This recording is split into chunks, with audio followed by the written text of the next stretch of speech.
This aircraft is the most advanced of its breed. Built around a first look, first shot, first kill ethos, it is all set to become the air-dominant stealth fighter of the 21st century. The Raptor is a killing machine, just like the name implies. As deadly as it looks, it's even more deadly when it gets out there and does its job. Deadly and undetectable at long range, this breathtaking fifth-generation fighter blends unmatched dogfighting with precision strike ground attack capabilities. You literally are able to swim through the sharks, and the sharks never see you and never know you're there. And at any point in time, you can reach out and touch them with deadly force. Capable of super cruise and packing a deadly array of state-of-the-art missile systems, this stealth jet of the new millennium can intercept and strike any target with near impunity. They die. They die without knowing where the Raptors are. They die without knowing that they were targeted. They die wholesale. Now, using unique footage, we'll take you on an all-access tour of America's newest superweapon, the F-22 Raptor.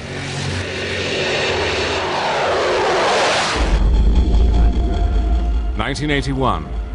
In his first press conference as chief executive of the United States, Ronald Wilson Reagan offered a deal to the Soviet leader Leonid Brezhnev. If Soviet SS-20 missiles aimed at Western Europe were removed, America would not deploy its Pershing II cruise missiles to counter the threat. Throughout the 1960s and 70s, the Soviets developed different missiles to attack in different altitude bands. You couldn't fly under the missile threat. You couldn't fly over the missile threat. You had to deal with the missile threat. One way to do that is to make suppression of enemy air defense, that is, destroying the missile sites and the radars, the most important mission for the Air Force.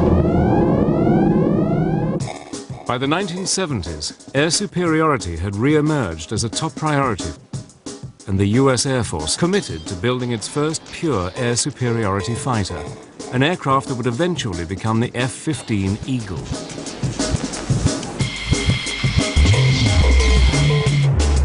But just as F-15s became operational in 1978, alarming new evidence suggested that the new fighter's superiority might only be temporary. US reconnaissance satellites passing over a Soviet flight test center north of Moscow discover new Soviet fighters being tested. One was the agile fighter, the Mikoyan MiG-29, but the other came as a huge shock to Western analysts. It was bigger than the F-15 and far bigger than any previous Soviet-built fighter, the Sukhoi T-10 prototype. At that time, the Soviet Union initiated some very aggressive programs to come up with counters.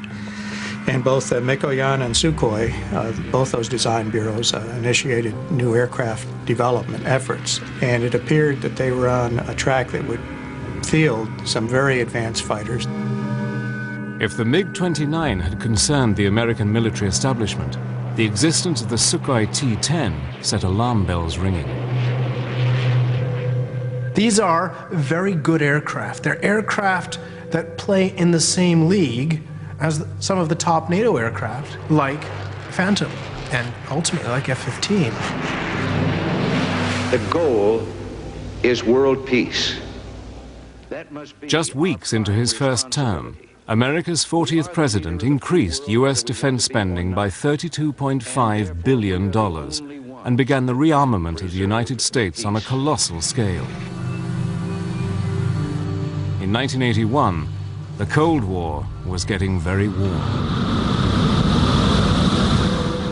As Reagan and Brezhnev squared up, the US Air Force concluded that it urgently needed a replacement for its F-15, an advanced tactical fighter, or ATF, that would have no equal. As American planners start to develop the concept of air-land battle to fight World War III, the US Air Force starts to think about the kind of equipment it wants to have when it comes time to fight the war. At that time, in the secretive black world of advanced aviation development, one technology had emerged at the forefront of all military aircraft development: stealth.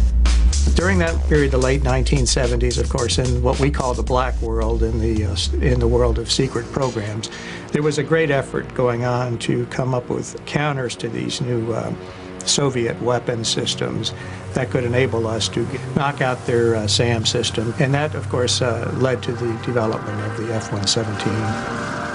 Analysis of air-to-air combat in Vietnam, called the Red Baron study, had kick-started the race for stealth.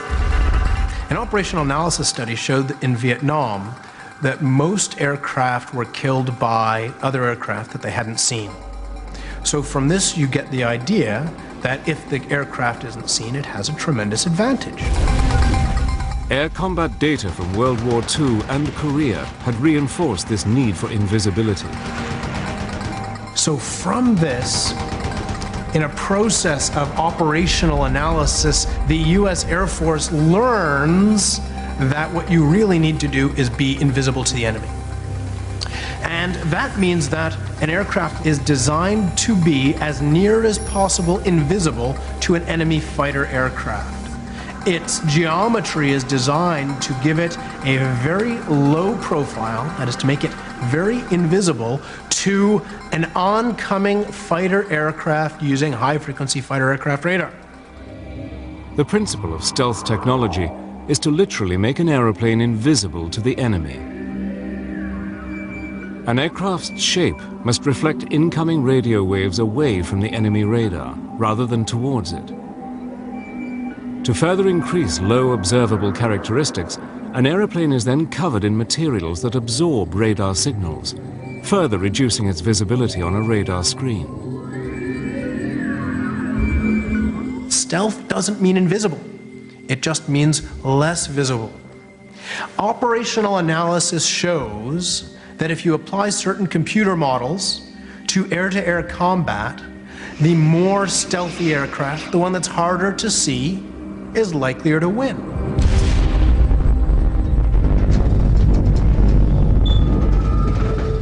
Leading the way in stealth technology was Lockheed's Skunk Works.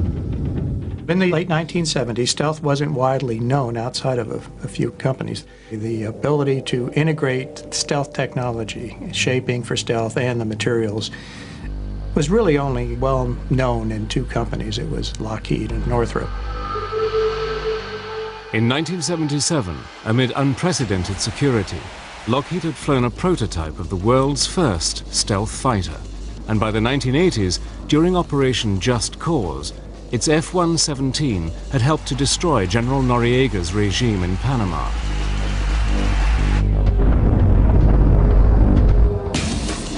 Now, the US Air Force decided that any new fighter must incorporate stealth technology and identified two other areas in which a future air superiority fighter should excel.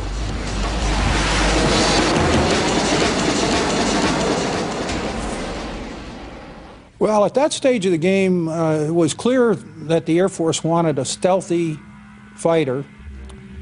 It was also clear that they wanted an airplane that would supercruise, in other words, run supersonically without lighting off the afterburners. And they didn't want to sacrifice any of the classic fighter maneuverability. So they wanted a fighter that, besides all the new technology, would maneuver as well or better than the F-15. In October 1982, representatives from fighter manufacturers met with the US Air Force and began to identify the specific must-haves for the new fighter. At the time, there were 8 contractors that built combat aircraft in the States. 7 of those responded to our request for proposals. From that period of 1983 to 85 or 86 was a process of refinement, narrowing down the specific parameters. It must be a supersonic cruise aircraft with a combat radius of 700 to 900 miles with reduced observables if possible. The aircraft would have to be able to operate on a 2,000-foot runway and must be easier to maintain than an F-15. The challenge had been issued. Now it was up to the finest aviation manufacturers in the world to respond. I'm a village optimist, and I have to say that the requirements were very demanding, but I didn't have any strong feeling that we couldn't do this. The Advanced Tactical Fighter program was about to begin, and the Raptor, America's 5th generation fighter, was about to be hatched.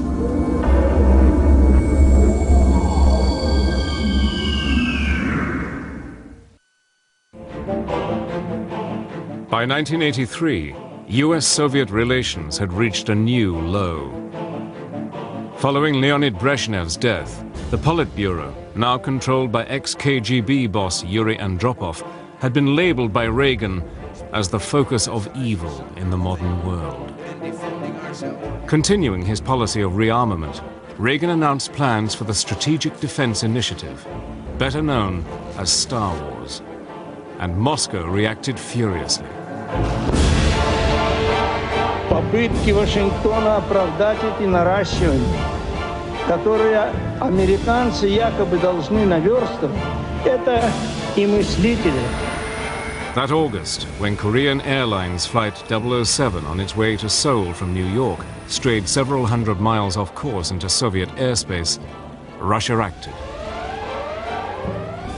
A fighter was sent up, and the civilian airliner with 269 people on board was shot down.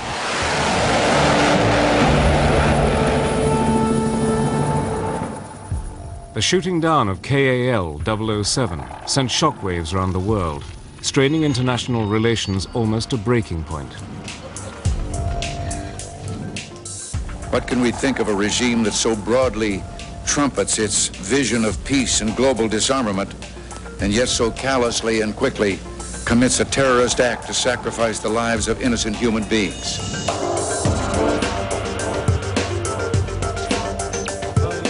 Reagan's reaction to the crisis strengthened US conviction that stealth would now be the prime requirement for America's new fighter. Some senior people in the Pentagon looked at the stealth requirements and decided they were inadequate, and they radically changed them. So stealth became a really major, dominant requirement in the program. In this politically charged climate, the US Air Force created its Advanced Tactical Fighter, or ATF, System Program Office. Based at Wright-Patterson Air Force Base in Ohio, Colonel Albert C. Picarillo is placed in charge of the division. One of the things we really wanted was the ability to leverage stealth in a high-performance fighter. And we also wanted this high-performance fighter to still be capable of good close-in, within visual range maneuvering capability. In fact, we wanted more than just existing capability in some areas. The manufacturers are invited to submit concepts for an aircraft with an operational radius of 800 miles, enough to allow it to operate over the entire central region of Europe from bases in central England. It should have low observable characteristics and be able to cruise at Mach 1.5 for an astonishing 600 miles. We weren't building an airplane for the 1990s, although that was what we were trying to do. We were really building a fighter for the 21st century that could take on all of the advanced threats that the Soviet Union was likely to throw at us. All of the teams would have their work cut out for them, but importantly, the military added another complicating factor. At the end of the concept demonstration phase, the decision was made by the Air Force to launch a demonstration validation phase of the program that would involve building 2 flight demonstrators, YF-type airplanes, that would then be evaluated. They didn't have to have full armament, they didn't have to have avionics, they didn't have to have stealth coatings, but essentially they were going to go out and show us what you can do. But building prototype aircraft is expensive, and no one manufacturer could afford it on their own. They all know that they must invest so much money in developing that if they don't get the contract, they're going to be so out of pocket, it's going to hurt the company badly. We in Lockheed made a policy decision at the CEO level that we would seek teaming. So the bottom line is we ended up deciding that we would team with Boeing and General Dynamics Fort Worth. Each manufacturer would submit a design for the Demonstration Valuation, or DEMVAL, competition, but had agreed that the winning company would be the prime contractor and its partners subcontracted to produce major components. Everybody's investment will be at least partly repaid because everybody gets a piece of the action. 7 designs for the Air Force competition were submitted for final evaluation. All of the 7 contractors came in with designs that were very feasible, and that could have been built. The question was, which were the best, and then how did we determine that they really were good enough? 2 manufacturers with strong experience in stealth technology, Northrop with its B-2 and Lockheed with its F-117, lead the way. Northrop's Advanced Tactical Fighter, or ATF design, was for an alien-looking aircraft with diamond planform wings and huge V-tails. It was a design that stressed speed and stealth. Northrop came in with an airplane that really, from the very beginning, looked just like the YF-23 that eventually was built and flown. Lockheed's entry echoed that of the F-117. Its vectored thrust, arrowhead shape, trapezoidal wings, and 4 tails ensured that the aircraft would be maneuverable.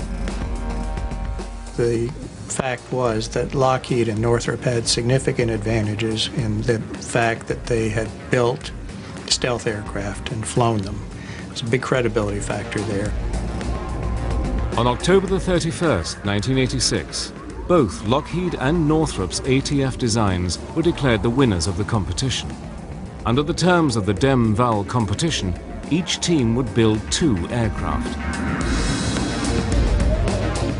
At the end of the process, one of 2 designs would become America's new advanced tactical fighter. Costing billions of dollars, the new fighter would make a technological leap into the 21st century.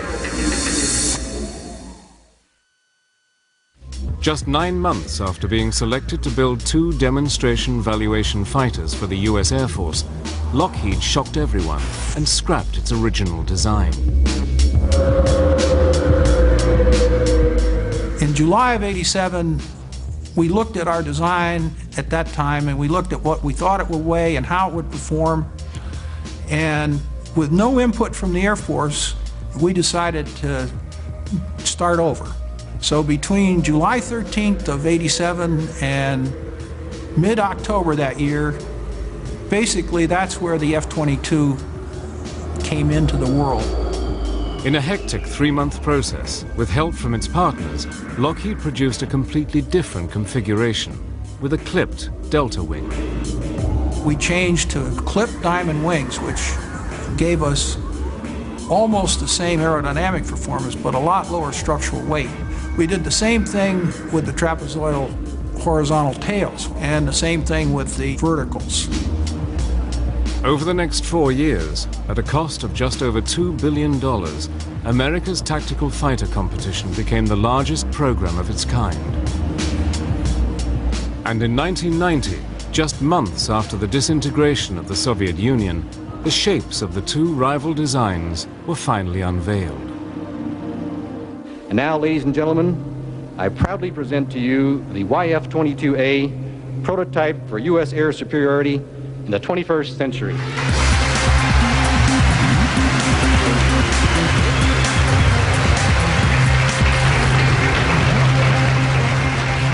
On behalf of the entire team, I am honored to present the YF-23.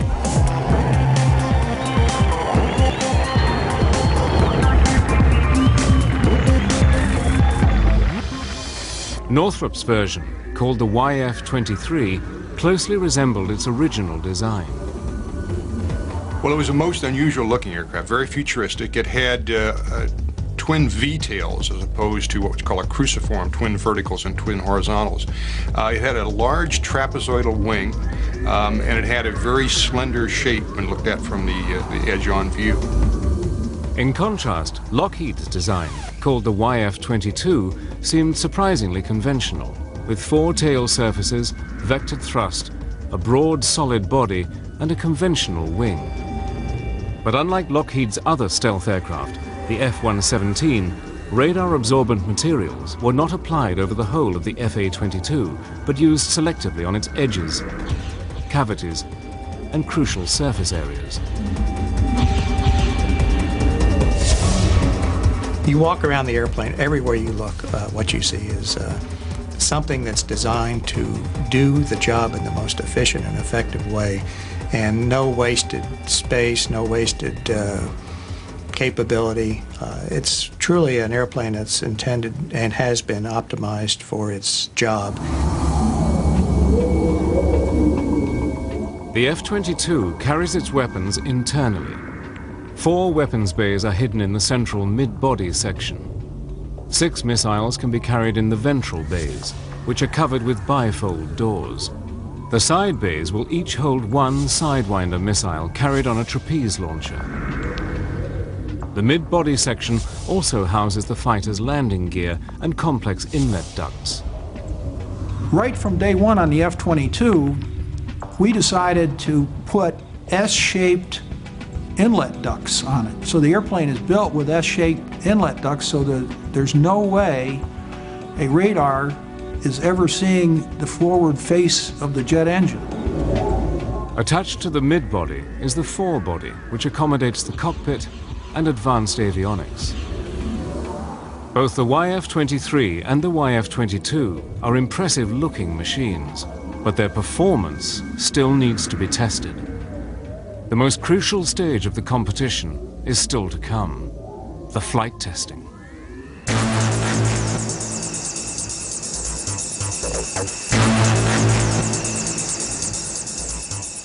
Northrop was first in the air. In August 1990, flown by Paul Metz, the YF-23 got airborne.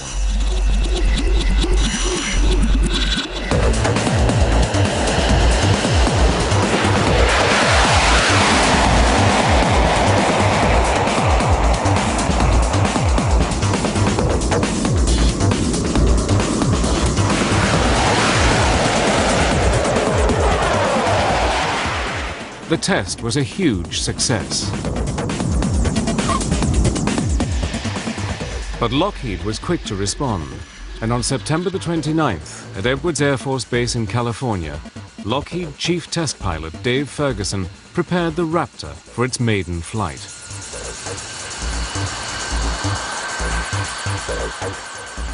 I pulled on the runway and looked down the runway. It was just a feeling of really relief and that we're going to do it. And I ran the airplane up to 80% military power. And the acceleration was just amazing. I mean, it was like an F-15 in full afterburning.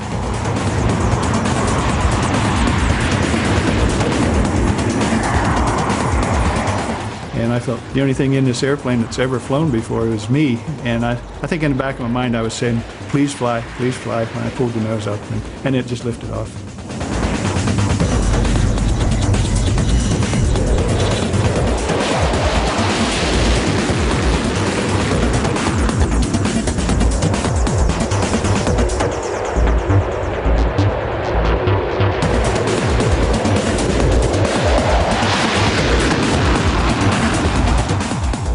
I was fully aware we had a wonderful flying airplane, and the handling qualities in the takeoff and landing, or power approach as we call it, were just absolutely superb.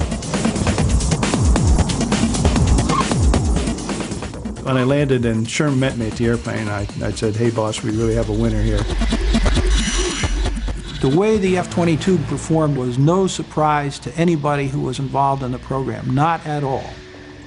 I mean, my money has been on the F-22 from early 1985, and it'll be there till I'm gone.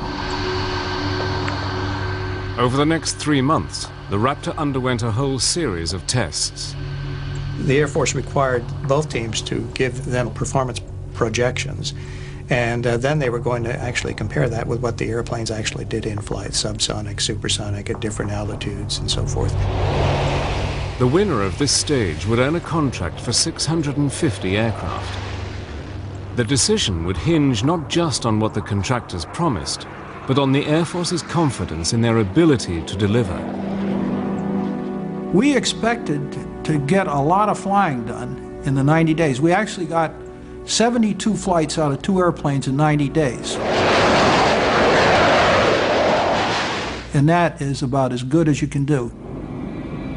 During flight testing, the Raptor had beaten Northrop's YF-23 in a number of crucial performance areas. We focused on the supersonic testing, including supercruising, and we did something that Northrop didn't do, and that is we did launch a couple of missiles. We launched a Sidewinder out of the internal side bay on our prototype airplanes, and we launched an AMRAAM long-range air-to-air missile out of the internal weapon bays. The YF-22 had clearly shown that in every category it was far superior to any existing fighter. The Air Force was very impressed by what Lockheed had done. Their flight test program was very aggressive. They flew hard and fast. They flew many more hours and sorties than Northrop did. And all of that gave the Air Force confidence that they knew what they were doing, high confidence, and they could build a superior airplane.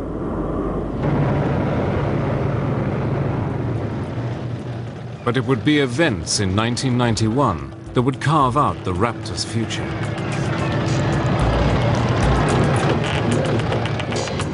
"22 minutes after midnight on January the 17th, 1991, Lockheed's stealth F-117 spearheaded US strikes against Saddam Hussein's regime.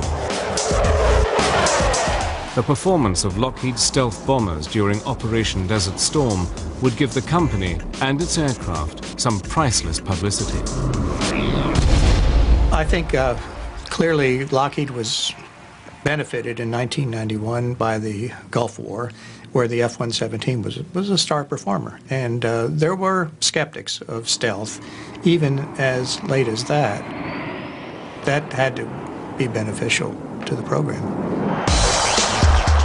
But another aircraft also emerged from the Gulf War with a glowing reputation.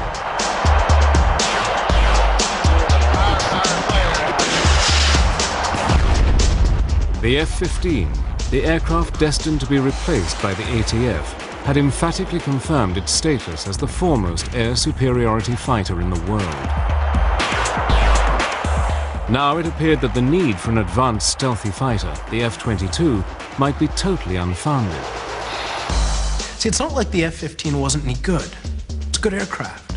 It's still a good aircraft. It will be a good aircraft for years to come. You could even just tool up the factory and keep building new F-15s. Why not? Hey, I'm gonna bring him up now. But not everyone agrees. The big weakness in their argument is they are making a statement about world conditions today and what the threats are today. The real issue is what capability you want for 2025 or 2030. The people who say you don't need this, they think the world is not going to change in the next 20 years. And that is a hell of an assertion. By April 1991, bogged down by the F-15 debate, the US Air Force prepares to announce the winner of the Advanced Tactical Fighter contract. But would the Raptor emerge from the controversy unscathed?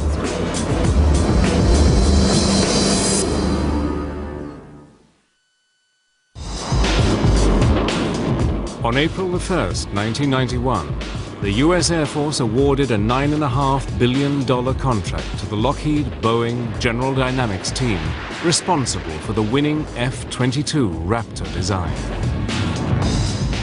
Having won the contract, Lockheed announced that it intended to locate the F-22's headquarters in Georgia, where the Raptor's forward fuselage would be built. General Dynamics will build the F-22's mid-body section in Fort Worth, Texas, and Boeing would manufacture the wings and tail in Seattle, Washington.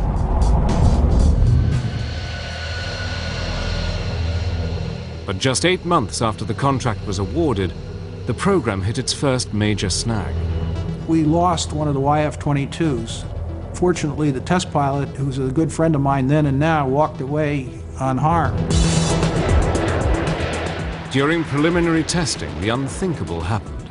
a YF-22 flown by Tom Morgenfeld crashed just after takeoff. As this unique footage shows, the aircraft's thrust vectoring system forces it to belly land on the runway. A key element of the Raptor's design, thrust vectoring uses movable exhaust nozzles to alter the angle of thrust from the two Pratt & Whitney engines. As the Raptor makes its low-level flyby, Tom Morgenfeld keeps the stick forward to keep the nose down. But as the landing gear is retracted, the thrust vectoring engages and pushes the aircraft towards the tarmac. As the pilot struggles to correct this change in direction, the Raptor seesaws. The fundamental error there had nothing to do with the airplane. It had to do with the fact that you don't fly a green airplane and fly it at low speeds, at low altitudes. The cause of that accident was stupidity on the part of the management. It had nothing to do with technology.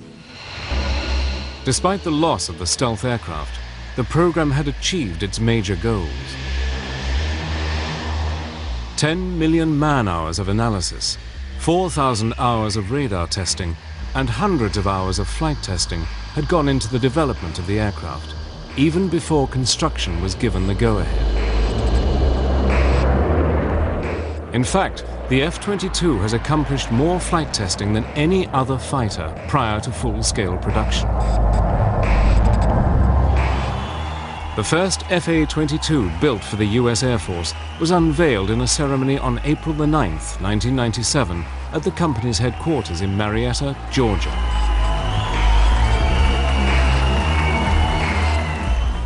Now, Air Force pilots would get the opportunity to check out the new aircraft for themselves. I would call the Raptor the Miss America of all aircraft. It's got the talent, it's got the bikini contest won, it's beautiful, it's got all the capabilities. It really wins the show in every aspect. The airplane is eye-watering.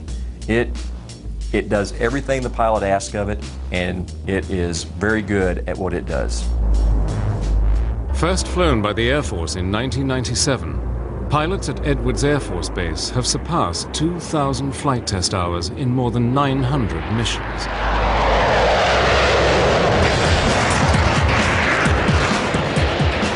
The first time I went out, one F-22, me, against 4 F-16s. And they told me what they were going to do. They were going to do everything possible to defeat my systems. And I watched exactly what they did the entire time and shot them all. It was almost too easy, and I was almost laughing in the cockpit. One of the key advances in the Raptor's design is its advanced cockpit and integrated avionics systems. But I think really where the Raptor gets its amazing capability is the fusion of all of the different sensors on the aircraft. You have a tactical scope that combines the information of all the other sensors on the aircraft into one display for the pilot. So as a pilot, you don't have to sort through the radar or another sensor to see what's going on around you. Information is power, and the way this airplane displays information to you, it gives you knowledge of the battle space. It's all about seeing what's out there in front of you and being able to make decisions about what to engage, when to engage, and how to engage it. I'd say integrated avionics does two things for me. Number one, it makes me a lot safer. It gives me less chance to crash my jet. It also makes every pilot who flies this aircraft more deadly. Instead of having to do 6 or 8 steps to achieve a kill, you really only have to do one. The Raptor carries a formidable array of ordnance. All of the Raptor's weapons are housed inside the aircraft. 2 bays at the bottom of the plane utilize a pneumatic-style hydraulic launcher that literally punch the missiles, or JDAMs, out of the aircraft with a force of 40 Gs. And 2 side bays house air-to-air missiles. Here, a trapeze launcher moves the missile outside the airframe very rapidly, a fraction of a second before the missile is fired. And to complement the Raptor's armament of 8 missiles, the fighter also has a gun. At one point in the evolution of the Advanced Tactical Fighter program, the US Air Force had raised the question of eliminating the gun to save weight. I think that the designers of the F-22 realized mistakes of the past, like the F-4 initially being designed without a gun, and realized that you should never say never about a threat that you're going to face or a situation you're going to find yourself in. And so the Raptor has designed itself a gun. Will anybody get close enough for us to use the gun? Well, hopefully not, probably not. By the late 90s, pilots in the Raptor program were convinced that their aircraft was made of the right stuff and would easily be able to outperform and destroy any other fighter in existence. It is the sum of the parts that makes the F-22 so capable. Probably most important in my eyes is the stealth. Having an aircraft that nobody can see is just a tremendous, tremendous advantage. The speed, the maneuverability, the precision, all of those factors are incredible also. So when you put everything together, the Raptor is just incredible. But this belief was exclusively based on controlled flight and missile firing exercises. What the Raptor's pilots really needed was combat experience, and they were about to get it. Before the F-22 Raptor enters operational service with the US Air Force in the autumn of 2005, it will have completed thousands of hours of vigorous combat testing. But since Desert Storm, critics of the F-22 program claim that the F-15 Eagle, destined to be replaced by the Raptor, already has the attributes necessary to remain the world's preeminent air superiority fighter well into the new millennium.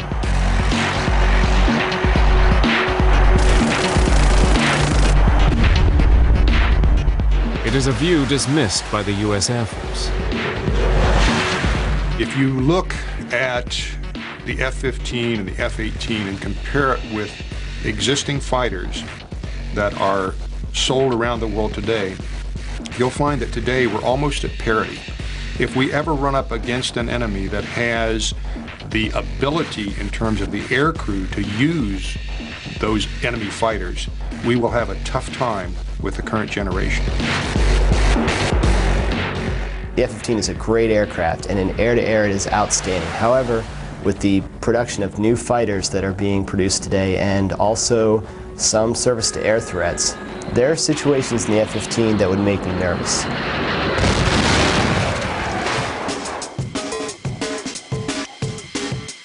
In March 2003, supporters of the F-15 got the opportunity to see whether or not the Eagle was still the best fighter in the sky.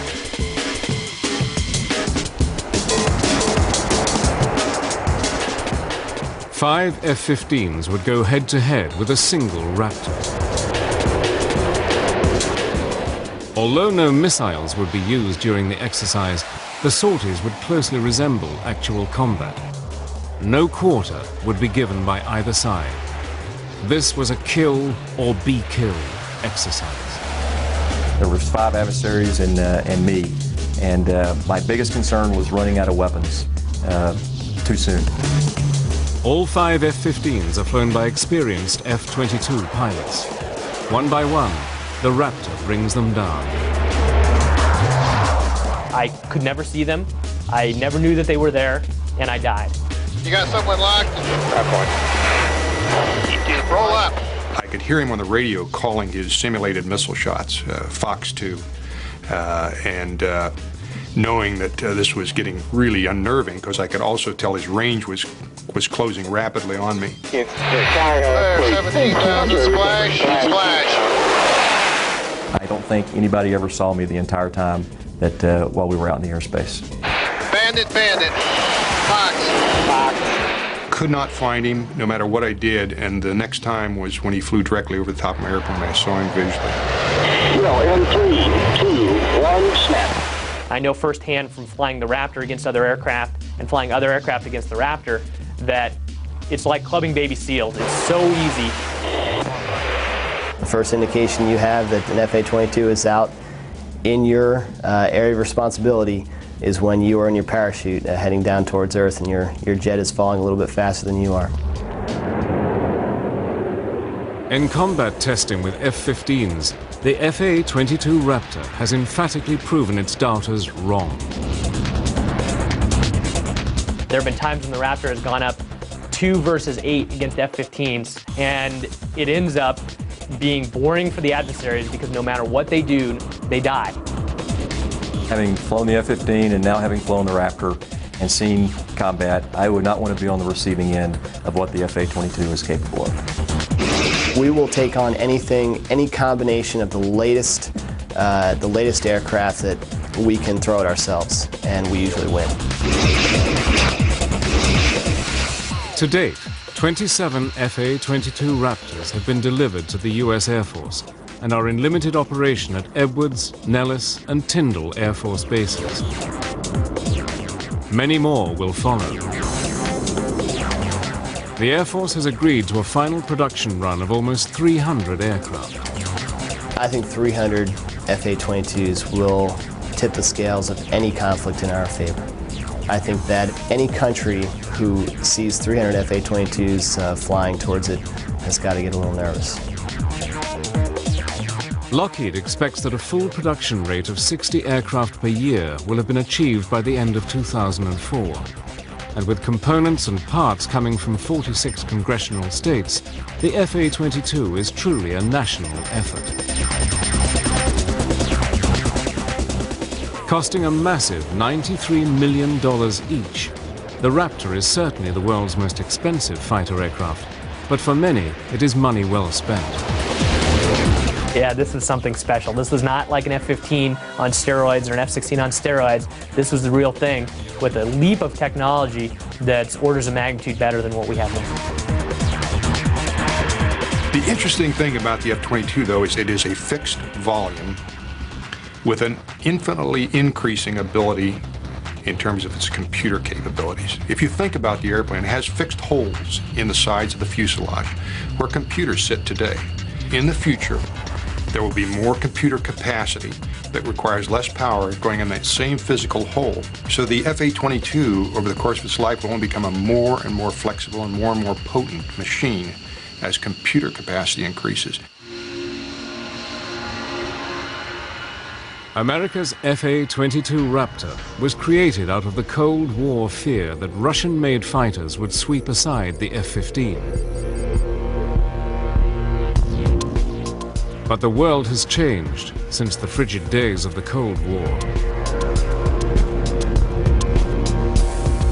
The Soviet Union no longer exists, and the F-15 has more than earned the fear and respect it commands as the current frontline fighter for the U.S. Air Force. But the Raptor, Lockheed's F-22, looks all set to carry U.S. Air Force doctrine well into the 21st century. I'd be terrified to go into the arena with something like that. I really would. I've been on the receiving end of it in testing and mentally translated myself to what if this was combat, and it is a unnerving and a disquieting feeling to fly in the same airspace with one of these airplanes. I would say that it's not fair to our enemies or even our own technology to fight against the Raptor, but the goal of war isn't fair, that we don't go into combat because we want a fair fight. We want to win as fast as possible with as little loss of life as possible. And the Raptor allows that to do that for generations to come. In today's changing world, there are few certainties. But the rule of the Raptor, America's air dominance fighter, over the skies, is one of them.